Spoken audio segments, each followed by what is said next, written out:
কয় দম তাহলে কত দম? দমের গাছ, এই দেহটা একটা গাছ সরো, তাহলে এই দমের গাছে কৃষ্ণ, তাহলে কত দমে আছে? 21,600 প্রমাণ করে দিলেন 21,600 করেছে গমনা গমন, হকারে কৃষ্ণ করে বাহিরে গমন, সকালে শ্রীমতী রাধিকা করেছে আকর্ষণ, হসকারে পুরুষ হয় এই ভাজ্যা হয়,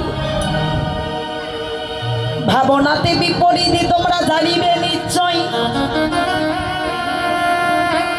21,600 শঙ্কা নির্ধারিত, জ্ঞানী বা অজ্ঞানী জি যোগ করে অবিরত,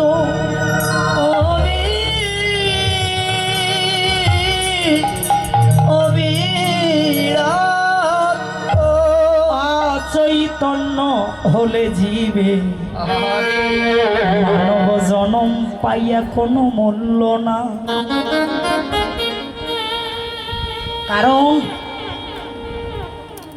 হকারে নির্গম, প্রাণ গোবিন্দ, দমের গাছ না বাবা, এটা তো দমেরই গাছ। তাহলে কত দম? সবাই বলি 21,600।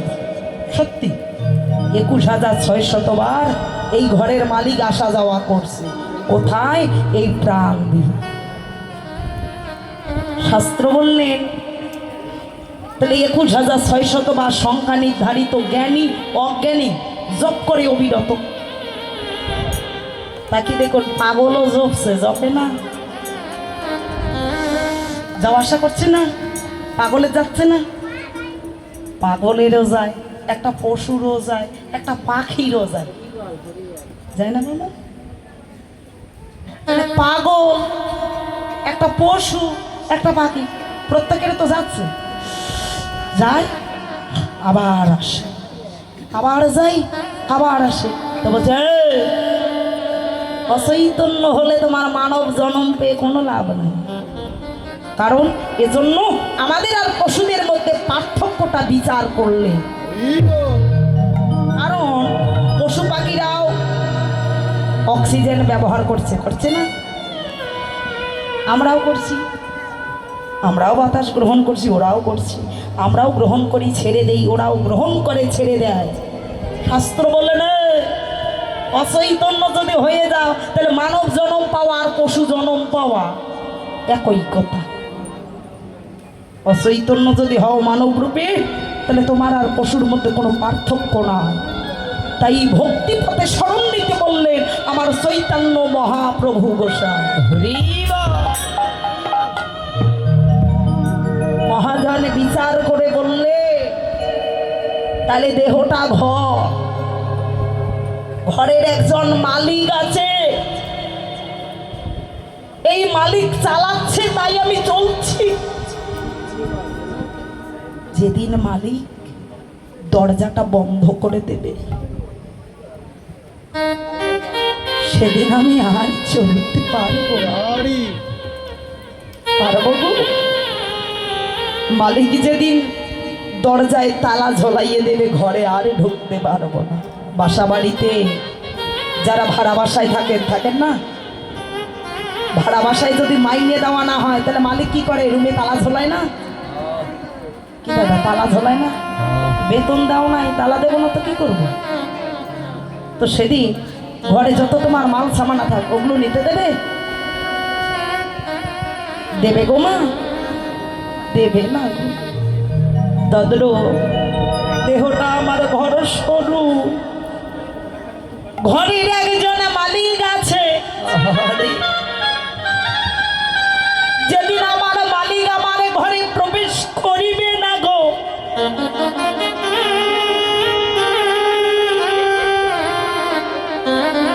সেদিন আমার এই ঘরের দয়ার কোনো দাম থাকিবে না রে। সেদিনে কেউ আদরও করিবে না, ভালোবাসিবে না। সেদিন আমার কোথায় রবে পিতা আর পুত্র, বন্ধু আর বান্ধব? কোথায় রবে স্ত্রী কন্যা? কোথায় রবে স্বাধীন অট্টালিকা?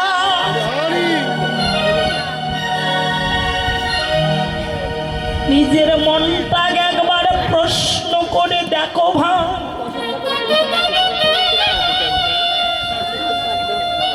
জিজ্ঞাসা করে দেখুন নিজেকে, নিজেকে প্রশ্ন করুন, যাকে আমার আমার করছেন কে আমার গো? কেউ আছে আমার? কেউ নাই গো। পিতা বলুন, পুত্র বলুন, স্ত্রী বলুন, সন্তান বলুন, প্রতিপত্তি, অট্টালিকা, কেউ কারো। কারণ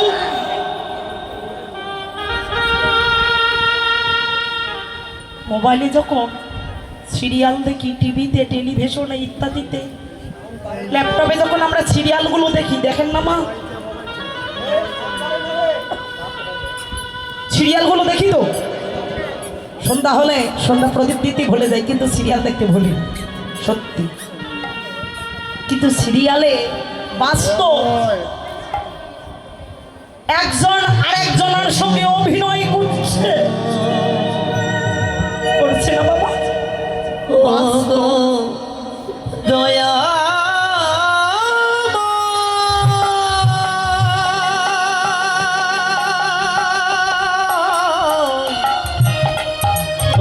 কৃপা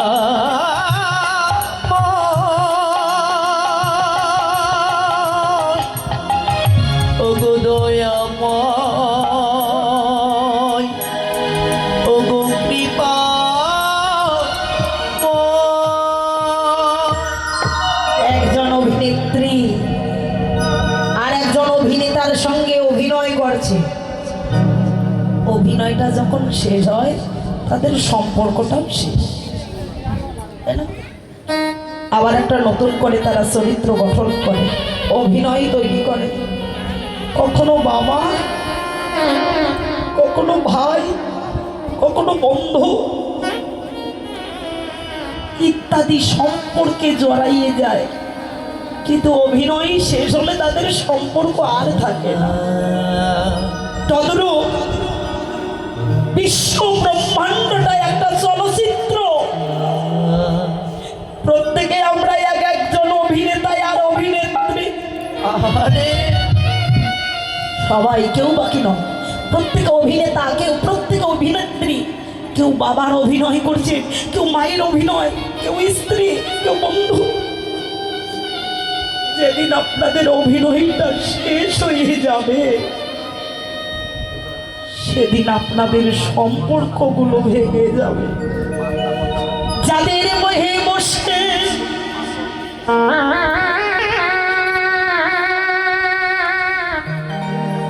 এই মানুষটাকে অমন ভুলে গেলি,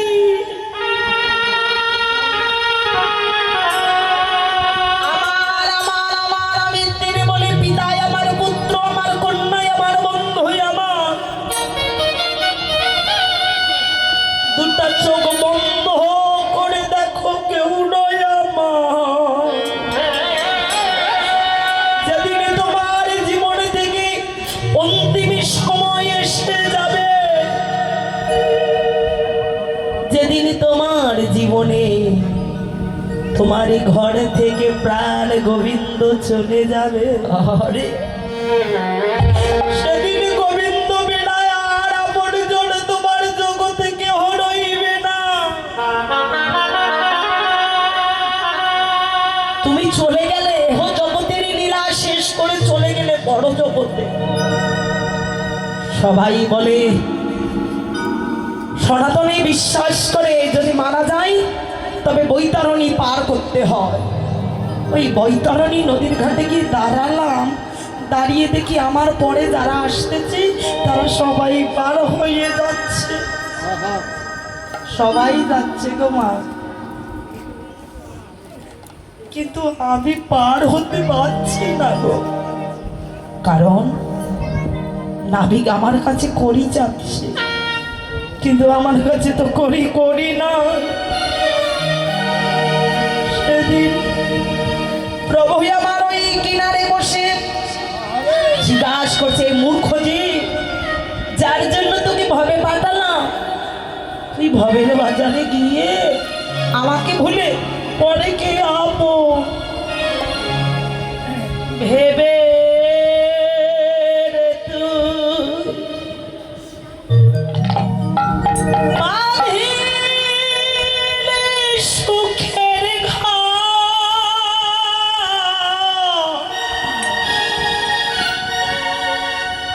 কিন্তু দয়াল রে তোর পরমাত্ম আর তোর সবই পর। যেদিন অন্তিম কালে আরে হরি বলে তোরে ডাকবে সকল ছেলে, অন্তিম কালে হরি বলে ডাকে সকল ছেলে। তুই যাবি যেদি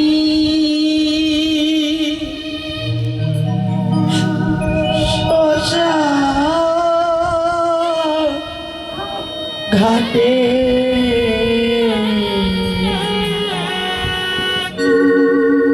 মন বাঁশের দোলায় আর যাবি যেদিন শ্মশান ঘাটে,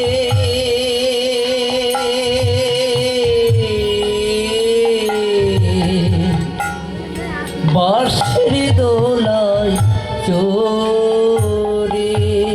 আর যাবি যেদিন শ্মশান ঘাটে, বাঁশের দোলায় চোরে। আর যাবি যেদিন শ্মশান ঘাটে,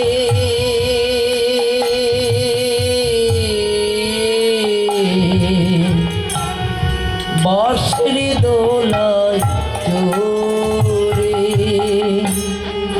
আমার করছেন না, প্রতিবন্ধী বিষয় অট্টালিকা ধন ঐশ্বর্য যেদিন দেহ থেকে প্রাণ বাহির হয়ে যাবে,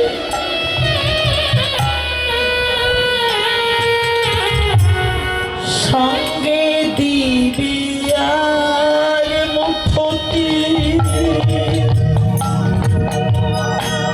গোটা কয়েক করি। আরে দু চোখে তো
জানবে রে তোর চিতা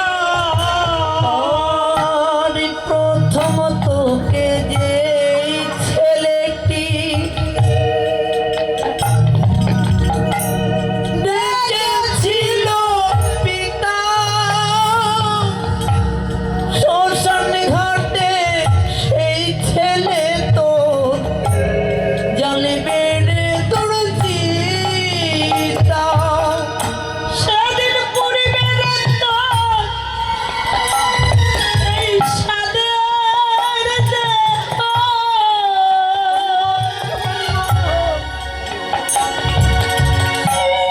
করে মোরবে করে পরিবেশ সাদের দেহ করে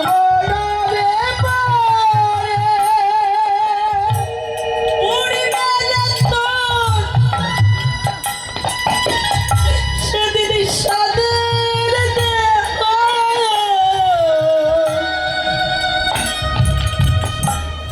করে মোরবে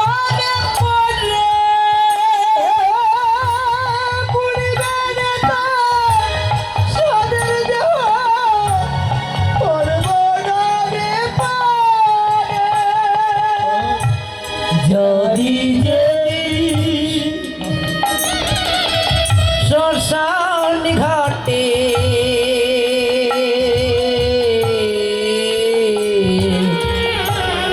বর্ষের দোলায় চোরে জাতি যেদিন শ্মশান ঘাটে পাশের দোলায় চোরে দুলতে দুলতে যেদিন যাবে কেউ যাবে না মা এত কিছু অর্জন করলেন সেদিন একটা ভাঙ্গা মাটির হাড়ি দুটো তুলসীর পত্র চোখে দিয়ে যে দামি বস্ত্রটা সেটাও কিনে নেবে গো সেদিন কেউ কারো নয় এসেছো একা যাবি ওই একা সেদিন যদি তোমার একমাত্র সঙ্গীর সাথী হয় যদি তোমার আপন বলতে কেউ সেদিন থাকে সেদিন হরি নাম যাবে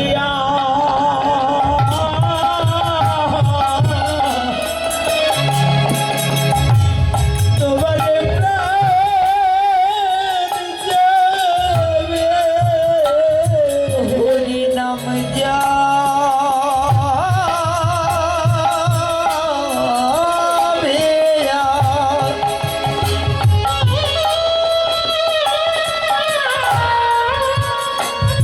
সাধের প্রাণ যাবে সেদিন হরি নাম যাবে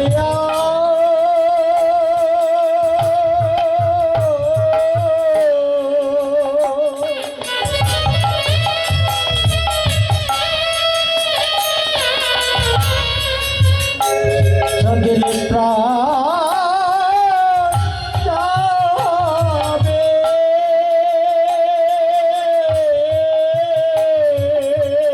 তোমার খালি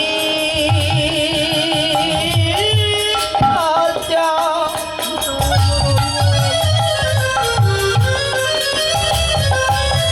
ওরে পড়ে রইবে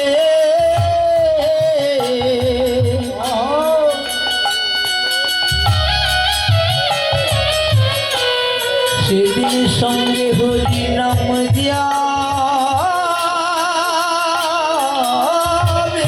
যার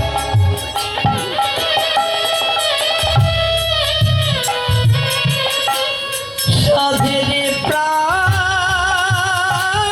যাইবে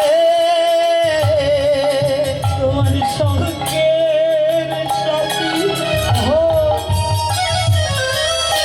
হরি নাম যাবে হবে কেউ তোর সঙ্গে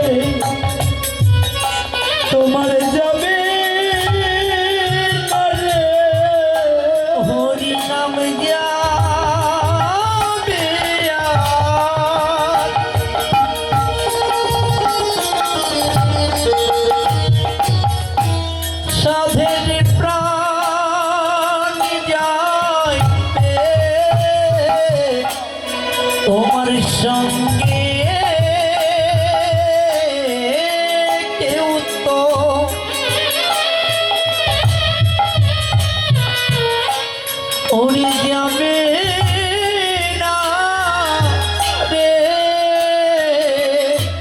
সেদিন একাই একাই তোমাকে যেতে হবে। হরি নাম যাবে আর একা, একা একা যেতে হবে। যাবে